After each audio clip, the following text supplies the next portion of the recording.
You're listening to the Savage Sacktap. It's not a podcast, it's not a half-cast, it's just a quick shot to the balls to help you finish off the week. We're cutting through the bullshit, filling your Friday with rage-fueled logic, and cracking a few jokes along the way. So grab a bag of frozen peas. There's a Savage Sacktap coming your way. Smooth, lascivious, salacious, outrageous. Boom, boom. What if I test out the microphone by singing like this? Some like it hot and some sweat when the heat is on. Alright, yeah.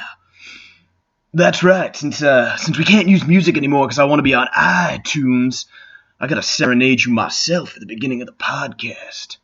I don't know why I'm talking like this. Maybe it's because some like it hot. Some do like it hot. I like it hot. Podcasting here in my boxer shorts. Nothing but my boxers, a tee, and a smile. What do you think about that, ladies? Mm-hmm. What up, motherfuckers? We podcasting. Oh, yeah, we podcasting. Let's see. Before we get rolling, what do I got here? The other day, went to...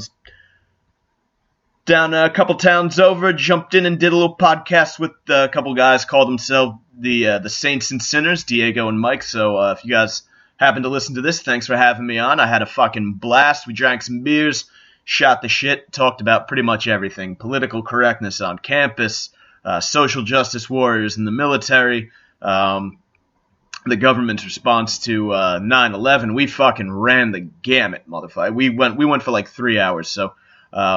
when I see it pop up on their end, I'll be sure to share it over here on our Facebook page, which, by the way, if you are looking for us on the Facebook, you can find me, the Savage Crew. Patrick Bateman is our avatar. Same thing on Twitter, at the Savage Crew. And then you can find me on Twitter as well, at Mike Montone.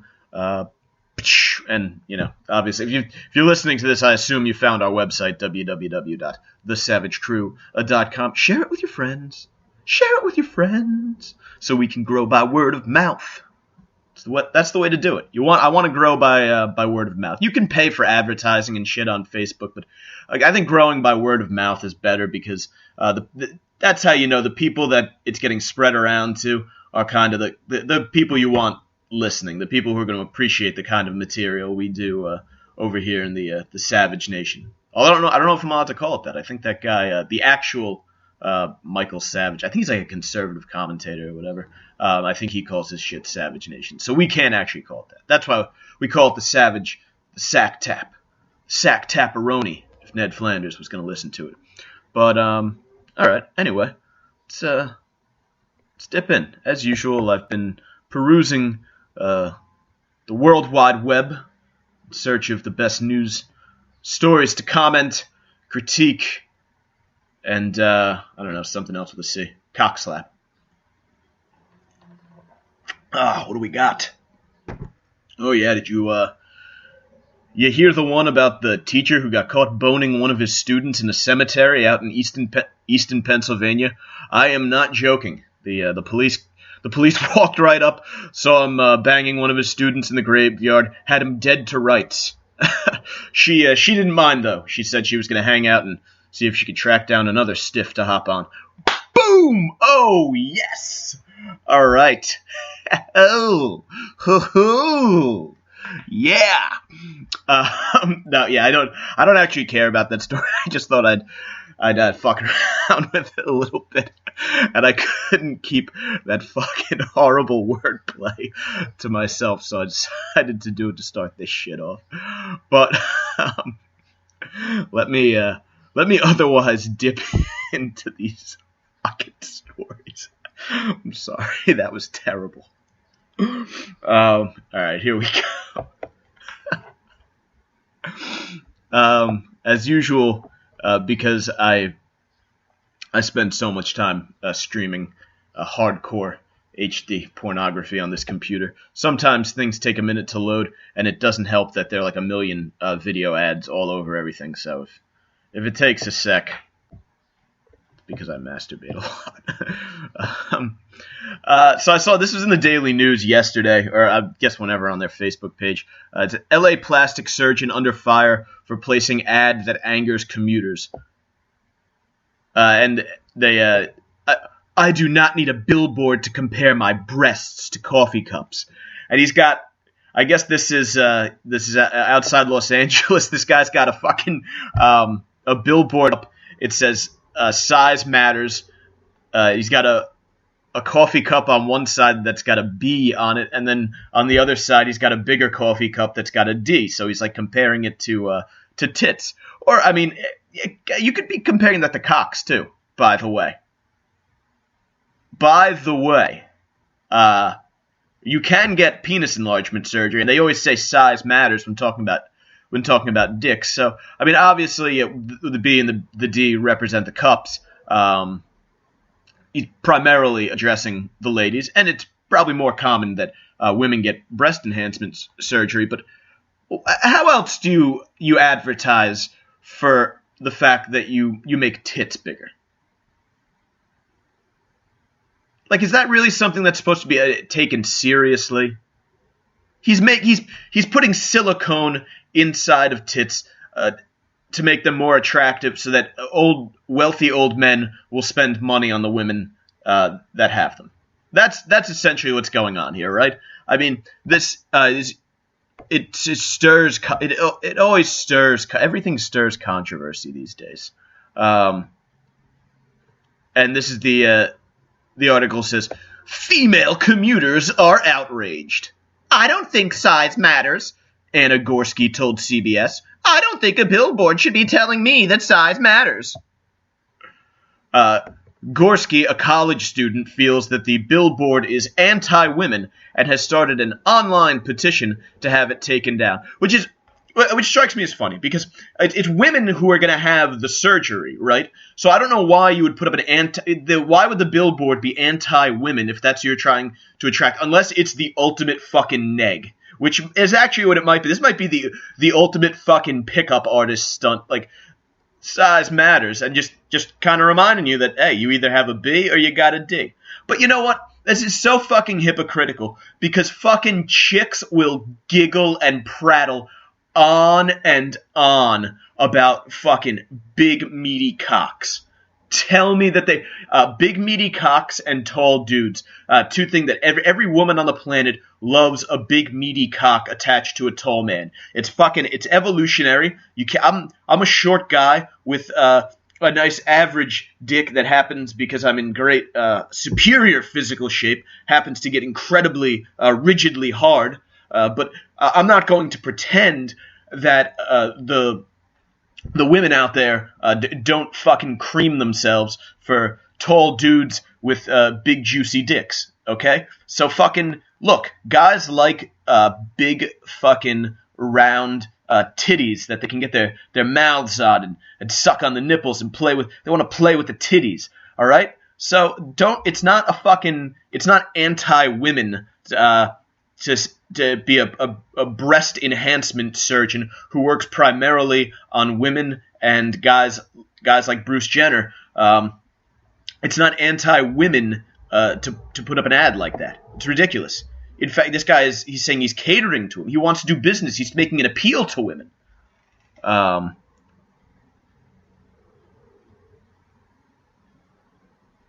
by the way, very, very misleading New York Daily News a headline here, because they're saying that it's stirred controversy among women, which is not true. This has stirred controversy among one woman, just an angry sort of cunty college student who decided to start, I guess, a change.org petition or whatever. And the guy who put it up is just like, you got to be fucking kidding me. Like, I'm very happy that he's not backing down here, because he says it's meant to be a joke or satire, said Dr. Brian Eichenberg of Renewance Renuance. Whatever. Cosmetic Surgery Center. He says it's meant to promote discussion. We don't want women to honestly think that size matters. Yeah, you do. And he also said that most of his patients find the advertisement hilarious. So either fucking this chick, what's her name that's starting the fucking... See, this is the problem. My shit gets so slow, it just freezes up. Fuck. Especially with this many things open. Fuck. I'm sorry. You have to deal with semi-dead air right now because I'm a habitual masturbator. And that's not fair to you as a listener. Anna Gorski is her name. I mean, to be totally frigid cunt with small tits. I mean, that's what I'm getting from it. Or she's a fucking crafty crap, and she figures that by sort of turning women against this billboard, less women will have breast enhancement surgery, thereby decreasing the total amount of women out there who can compete with her gargantuan titties. I don't know. Hey, look it up for me. Find out. Little homework assignment for you. Does Anna Gursky have big tits? We want to know.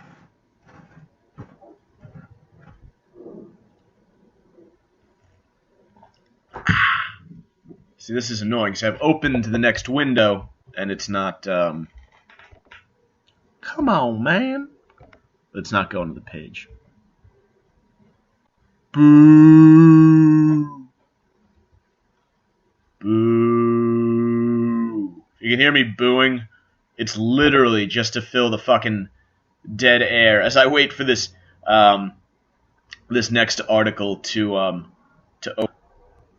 Yeah, my screen's completely frozen. Blue pinwheel of death. Oh, fuck me in the shitter. Here we go.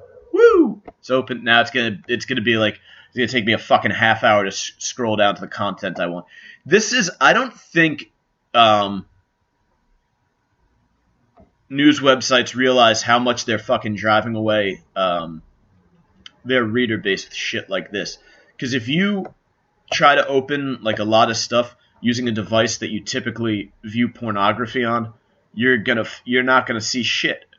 So pretty much the only way I can read articles on like CNN, whatever, is if I do it on my phone because I don't watch as much porn on my phone, so it's not as slow. This is fucking bullshit. But anyway, this kind of caught my eye.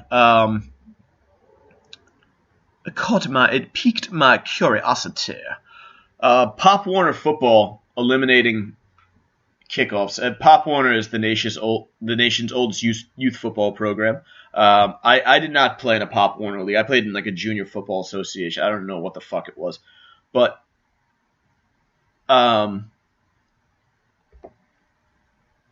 Pop Warner's executive director in a statement says, eliminating kickoffs at this level adds another layer of safety without changing the nature of this great game. We are excited to look at the results at the end of the year as we explore additional measures. And instead of kickoffs, the ball will be placed at the 35-yard line at the start of each half. But this is, I mean, I think you're taking away a fundamental piece of the football game here.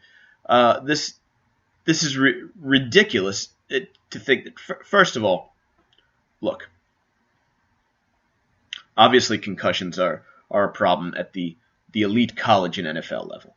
Well, what you have, though, is guys who are fucking savages flying around the field at like 100 miles per hour, hurling their bodies into each other. So I think in those instances, you kind of have to expect that there are going to be some serious injuries. And the problem up there is that guys have gotten so into doing the fucking boom, big-ass hit that they're leading with their heads and they're not tackling properly. Obviously, look, there's still going to be concussions and brain injuries in the NFL because the game is played in such a violent, explosive manner.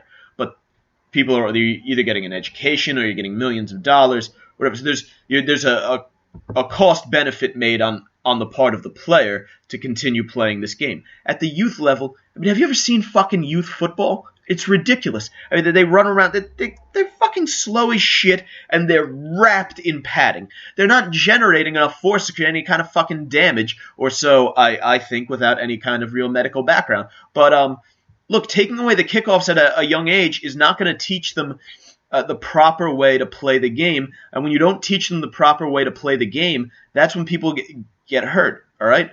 So teach them to go down and fucking use their hands to shed blocks and break down and wrap and gang tackle at a young age so that they're not fucking learning bad habits by watching TV and then doing that when they're older and faster and more capable of inflicting serious injury upon each other because of bad technique. So this isn't fucking... This is like putting a Band-Aid on a gushing fucking like arterial wound, okay? Your solution is not helping. All right? Let them learn I would rather... You think a fucking... How fast do you think a fucking 5 to 10-year-old can really move to make a tackle on a fucking kickoff? Do you see the way kids fucking tackle in Pee Wee Ball? Most of them, the way they tackle is they grab cloth and they pull you down, and then like a bunch of other people will pile on top of you. That's how the average tackle takes place. And honestly, up through a good chunk of the high school level too, you have to gang tackle, because if you don't, whatever kid is the fucking beast on the other team is just gonna run your ass over if you try to fucking big hit him. It's not until the fucking college and NFL level where everyone is so powerful and so fast that if you go fucking fly full speed at someone, you can just fucking drop them. So I think this is very misguided. And I think parents are kind of approaching this whole thing like fucking idiots. And yeah, so I guess Pop Warner, they had to settle a brain injury lawsuit but from the family of a 25-year-old man who's, they say his suicide resulted from concussions in league play starting at age 11. Yeah, that sounds really... First of all, in league play starting at age 11, but Pop Warner's taking this action with younger kids. So I think the better answer here would be to really stress safe play, a safe, smart. I guess they call it heads up football is the organization that they use to teach these things. You should be teaching these kids from a young age the proper way to tackle is not to lead with your head. I remember when I was playing youth football, Gary, who I host the Savage Hour with, his dad and uncles were our coaches. They would go fucking ballistic if we led with our heads when we tackled or if we were running with the ball. It's just something that you don't do, and it was always taught. And I think that's something that people have got away from at the higher levels of the game, and that's where you're seeing the real problems happen. So this guy, he's just starting to play football at 11, and he hangs himself. He's 25. Look, I don't doubt that at some point, if he played football for a long time, a role could have been played by head injury and causing what's it called, CTE, and that down the line, could that have played a role? I can't fucking say because I'm not a guy's fucking doctor. I don't doubt that the possibility exists, but unless this guy had a very lengthy career, this sounds like one of those things where, if you've ever seen the steroid documentary, Bigger, Faster, Stronger, they interview the guy, and he's like going on this he's just started this anti-steroid campaign because his son committed suicide after he was pulled off a cycle of steroids and had it like replaced with antidepressants or some shit. Some asinine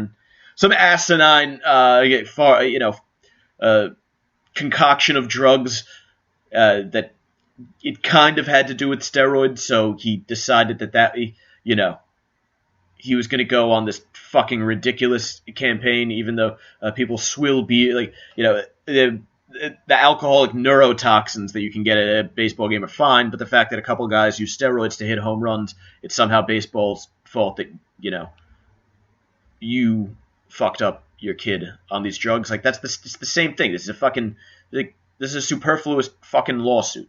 You're showing Pop Warner. Like, you know football is a dangerous game. Your kid probably didn't get, a fatal dose of concussions playing Pop Warner football. Like, something else was going on there, is what I'm saying. After that was, I did a lot of rambling there. And in fact, what's it called? I have the Centers for Disease Control did a study of retired NFL players. And remember, these are the guys who are really at risk for the shit because they're the ones who've gotten hit so fucking hard. The CDC study of retired NFL players gives no indication of higher suicide rate. So they're saying that, and they looked at the suicide death rate among a group of, looks like about 3,500 retired NFL players who played at least 5 seasons over, and this was over, about a 20-some-odd year period, and it says,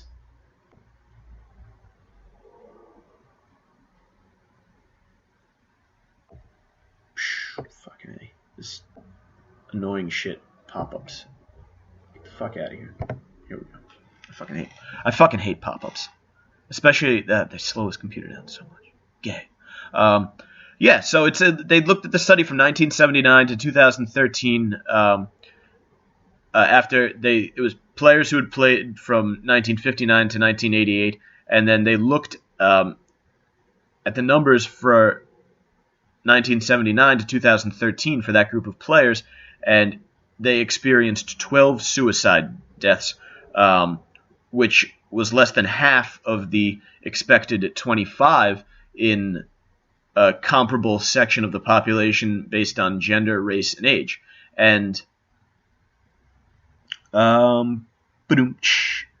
yeah. So, I think, you read something like this and then you say, well, it seems like the Pop Warner guys in doing that really, really jumped the gun, right? And they have a chance. They had a chance to kind of preserve the way the game is played, first of all, because this is the future of the sport, and you make a conscious decision to play the sport. Look, give a non-contact option. Give the non-contact option. Have a flag league for younger players, and then at a certain point, you can either transition them to the contact league, or they can stop playing football. They can go out and find other flag leagues to play in. But removing the kickoff just sounds fucking, it's asinine and reactionary, and it's that protect our children mentality that we see all over the country and everything that goes on, where we're creating these fragile little fucking snowflakes that we send off into the world. And how awful is that? And we wind up with fragile snowflakes who complain that a man whose job it is to enhance the size of women's breasts has taken out advertising in an effort to find women who want their breasts to be enhanced. That's what you get when you do shit like this. And I know that's a leap, but it's sort of indicative of a societal trend towards the fucking ridiculous. You see? Mm-hmm. Yes, now you see.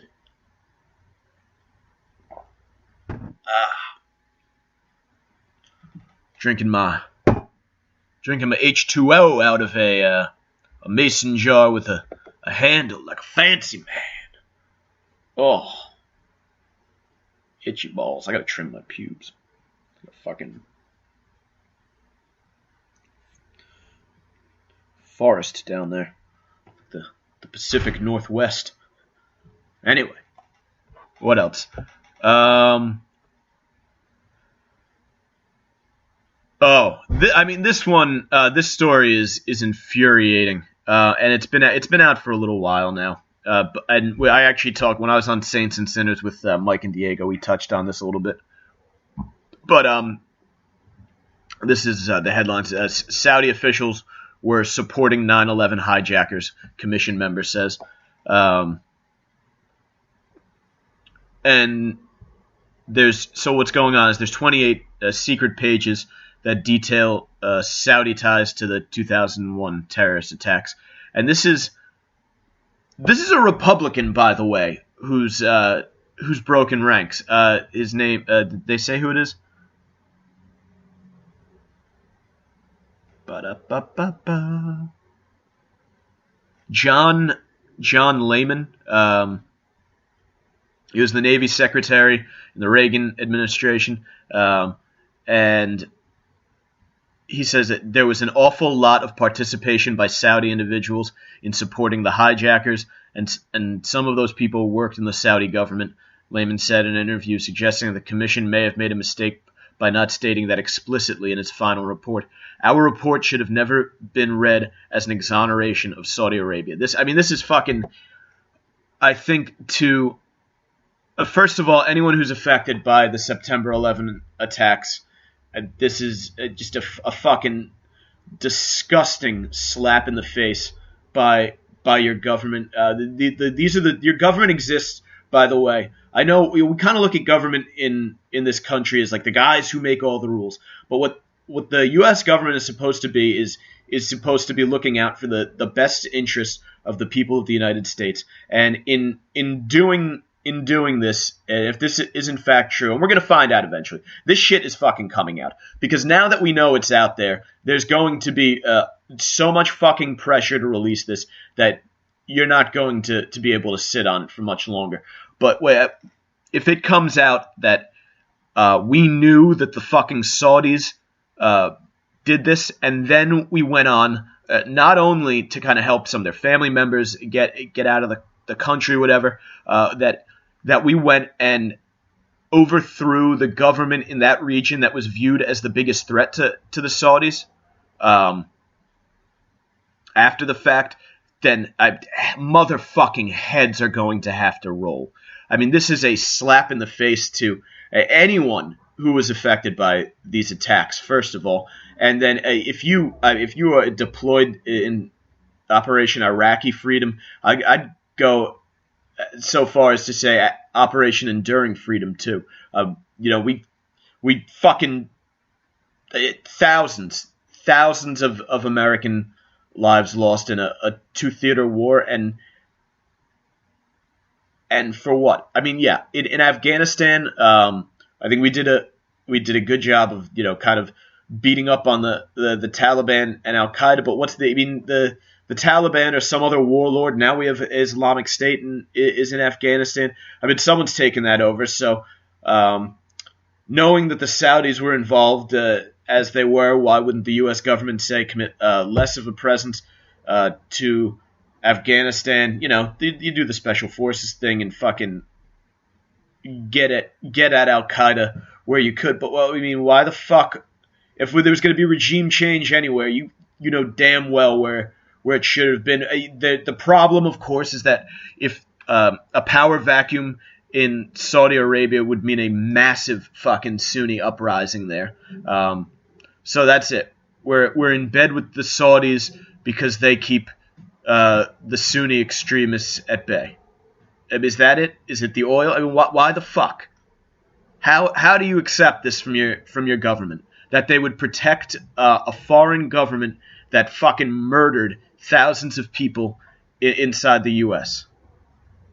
Okay, if my friend shoots someone and I helped him get his hands on the guns, or I help him dispose of the body, or I'm his getaway driver, whatever the case may be, I'm going to get charged in that killing. All right? As the Saudis, if they as this guy who's come out and said this, if this shit's true that the Saudis were involved, then it's got to be done. I mean, this is the equivalent of you coming home from a hard day at work.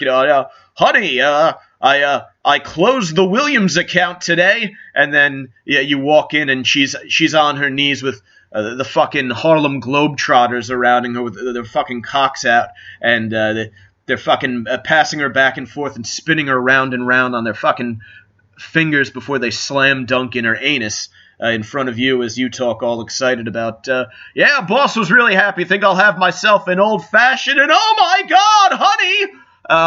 Holy fucking shit, man.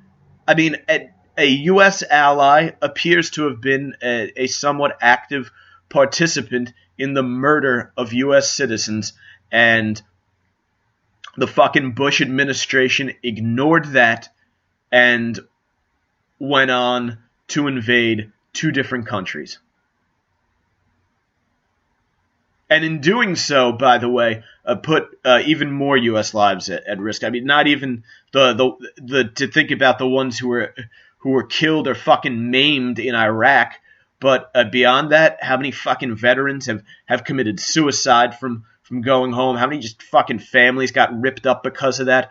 How many more terrorists have been created since we overthrew Saddam? Fucking people in France who've been murdered, and all over Europe. Fucking people got slaughtered in San Bernardino like 2 weeks before fucking Christmas by a guy who was acting because he was inspired by the group that came about because we overthrew the wrong government after 9/11. Let that fucking sink in. These people they complain about the fucking Obama administration. They act like fucking Bush was an American hero. He's a strong leader. Holy fucking shit. I mean, if this shit is true, then we're looking at the decision to overthrow Iraq that's got a border on like a fucking war crime, right?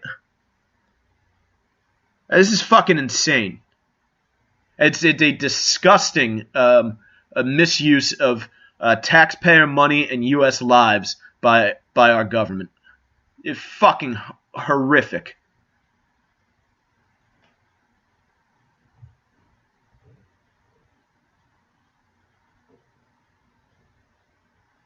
Moving on. I got absolutely furious about that. Me drink a little H2O here. Put the fire out, baby. Put the fire out. The fire's still gonna burn, but for right now we're dousing it. It's gonna be a long winter. Winter is coming. You know nothing, Jon Snow. The fire will be reignited. Heads are going to roll for that one, I assure you. That you can't. That's one of those ones that I don't think you can possibly sit on for that long. What else? All right, final story for the week. Bum, bum, bum, bum, bum, bum, bum. Salon.com. The real costs of a Marvel body. How the pressure to look like Thor and Captain America is hurting men. Bigorexia is on the rise. Male body standards have changed drastically since superheroes looked like George Reeves. All right. So they have a big picture here of it's Chris Hemsworth as Thor in the Avengers. Although I guess you should probably have Noah Syndergaard up there as Thor in the Netvengers. Yeah. Fucking guy has been having a savage season. Anyway, they beat the Nats last night too. That was fucking great. 2-0. Suck it, Scherzer. Actually, he pitched pretty well. Anyway. So, and this is, look, I guess Chris Hemsworth's stunt double told BuzzFeed, and this is where it begins, getting taken out of fucking context. He told them that he has to eat 35 times a day to get anywhere near Hemsworth's size, and then said he worked out twice a day to stay in superhero shape, which, by the way, if you're a fucking stuntman and you're working on a superhero movie, is your fucking job. So don't act like you are committing the entire day to this. There's no pressure on you to do that. And then he told Muscle and Fitness that his high-protein diet, which consisted of turkey, chicken, nuts, eggs, and spinach, was a massive impediment to having a healthy social life. And he says he couldn't go out with friends or family because he was picking what he couldn't have in the menu. Dude, order a fucking steak. You order a steak or like a chicken and some fucking broccoli. You still go out and eat healthy. And by the way, you're probably getting a shit ton to be like fucking look like Chris Hemsworth in this movie. I mean, look from the picture, yeah, he's slapped. But honestly, if you can't achieve this look and still have a social life when it's your only job to achieve this look, it's pretty fucking pathetic. Like he's in good shape, but he's not in an asinine amount of shape. Now, so the article goes on and says in 2016, the average adult male aged 19 to 50 spends around $70 every week on food, based on the expectation that they eat 3 meals a day with maybe a snack in between. So they're saying that because this guy says he was eating 35 times a day, which is fucking preposterous. That's not that would mean you're eating more than once an hour. And then if you sleep 8 hours a night, you're condensing it even more. That only gives you 16. That would mean you're eating less than twice an hour. So I don't know how you eat 35 times a day. Someone here sounds a little full of shit. They're saying, but based on Salon's math, that's since 35 times is like 10 times the amount a normal guy eats, and if they spend $70 a week on food, that you would have to spend $700 a week on food to do so, which comes out to $36,000 a year. This is the most fucking asinine fucking computation ever. Like, they really just said, what is the highest, dumbest fucking number that we can put out there? And then it's just, that's not even adding in the cost of paid programs like CrossFit, which commonly set members back around $200 each month. Also a ridiculously high-end estimate. I go to a gym in Hoboken, New Jersey, which is one of the fucking most overpriced towns in the country, possibly the planet, and I pay $19.99 a month for my gym membership. I do my food shopping in Hoboken as well, and I pay $60 a week for my groceries, and then maybe a little more on the weekend if I want to have something special. And I guarantee I am in better physical shape. Right now I'm sitting at about 190. I'm about 5'7", for those who care to know, and my body fat's probably around 11%. So by all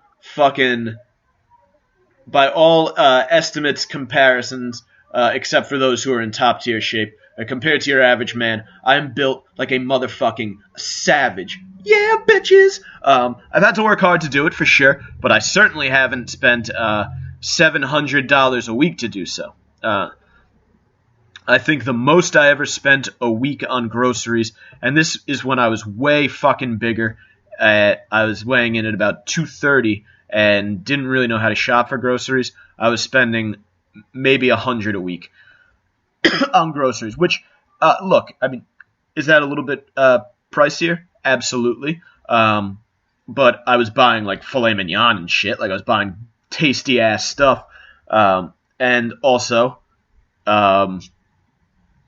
I was making a little more money. I could afford to do so. So, you know, relative, that's not that big a deal. I was also going to the gym for free, etc. That's still nowhere near $700 a week. That's a seventh of that. I mean, that number is just lunacy.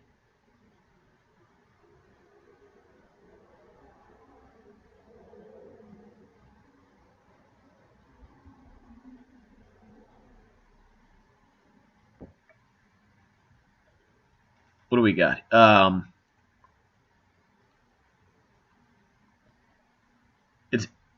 They're saying guys are suffering from fucking bigorexia. 10% of men in the gym may have muscle dysmorphia. Let's see what they're basing that on. Oh, fucking great. An advertisement pops up and now the page is moving. So you're fucking kidding me. Just when I was ranting. Motherfuckers. Here we go.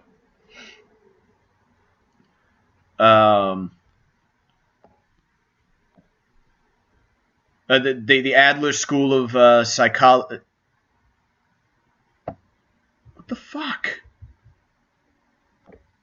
This is bullshit.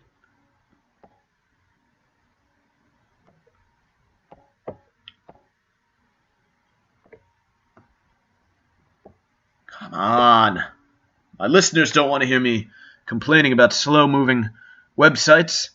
They want to hear me complaining about this bitch. She says as many as 45% of frequent male gym goers may suffer from disordered body image. What the fuck? That's. I mean, how do you quantify that? Like, serious. Like yeah. You know what?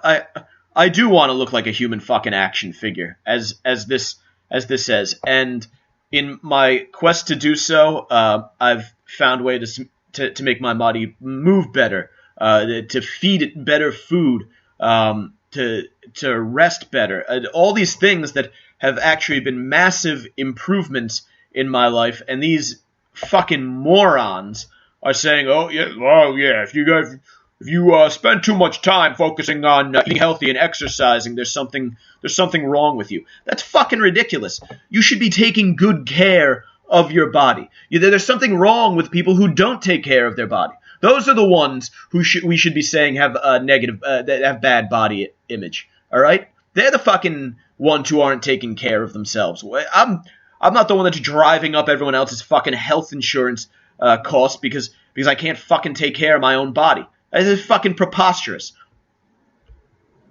Like this whole fucking, oh, love yourself. Yeah, look, no one's saying that you should be miserable and depressed if you're not in cover model shape. But at the same time, if I enjoy going to the gym and exercising and eating, protein and fruits and vegetables, if I enjoy doing all of these things, why the fuck is that wrong? Let's see. Here we have I've seen this before. This fucking guy, I guess he was competing in amateur bodybuilding shows, and he looks like he's got a good look. He looks like he's well conditioned, nice and lean, good symmetrical build. But remember, this is a guy. He's competing as a bodybuilder, so he's going to have to go a little bit above and beyond, right? He wants to compete against other people to be better than them. So he has there's a reason, there's a drive there to do this stuff, and he's saying, oh, like it made me like cranky and I would like lash out at people. Honestly, it sounds like you're just a fucking insecure prick who happened to like bodybuilding. I mean, you could be like that with anything. I mean, you could be like that about like fucking, if a musician or an artist is struggling to create a song and like he's in a fucking foul, shitty mood, people don't say, like he's just fucking he has artorexia. His love for writing songs is a disorder. He shouldn't be doing this. But fucking. When he eventually creates that masterpiece, they're like, "Oh shit, man! You can see the artist's his angst here. It really comes through. What a great piece of work. He really suffered for this. Well, how is that any fucking different than saying, you know what? I want to be in tip-top shape. I want to be built like a fucking animal because I want to be able to protect myself. I want to look good naked when I fuck my woman. I want to be the best looking guy on the beach or at the club. I want to be the strongest guy in the gym. These aren't bad things to want as long as you don't actually hurt yourself. And these guys who are saying, I can't go to a fucking barbecue without feeling bad because I decide to eat the chicken and the salad instead of having a big fucking mound of chips. Well, that's your fucking choice, man. If you want to be lean, that's what you got to do. And you know what? Maybe you do have that day a week where you go to the barbecue and you hammer some beers with the buds and you eat a big juicy fucking burger or something like that, or you have a couple pieces of fried chicken and some dip, whatever. That's fine. If you're back in the gym the next day, it shouldn't be an issue. So it sounds more like these people who get interviewed for these articles are insecure attention whores who have decided that exercising will be their way to seek attention. And it seems like the people who are putting the articles together are out-of-shape slobs who want to keep other people from achieving their fitness goals. They just it's the they call it, if you read a lot of bodybuilding and entrepreneurial websites, they call it the crabs in a bucket phenomena, where if there are a bunch of crabs in the bottom of a bucket because you've gone crabbing, if you're not from, I don't know, if you're not from like the New York area, I don't know, definitely down through like Maryland, but I don't know if they crab elsewhere around the country. So if you go around here, it's like a big thing. You go fishing, you also go crabbing, and what people do, some people drop traps down, other people just drop wires with fucking bait, and you pull it up and you put the crabs in a bucket on the dock. And when one tries to start escaping from the bucket, the other crabs start to pull it down because they don't want to see it escape and get to freedom and get back into the water, while the rest of them get thrown into a big vat of boiling water.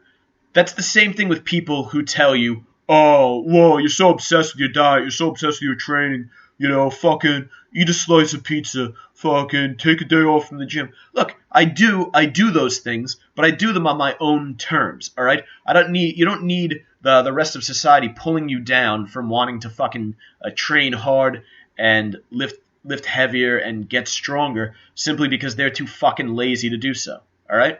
Like, I go to work at 4 o'clock in the afternoon. 3 days a week before I go to work, I lift weights. 2 other days a week before I go to work, I go out around my neighborhood and I fucking run sprints. And then on Saturdays, I go and take part of my Saturday, my weekend morning to lift again.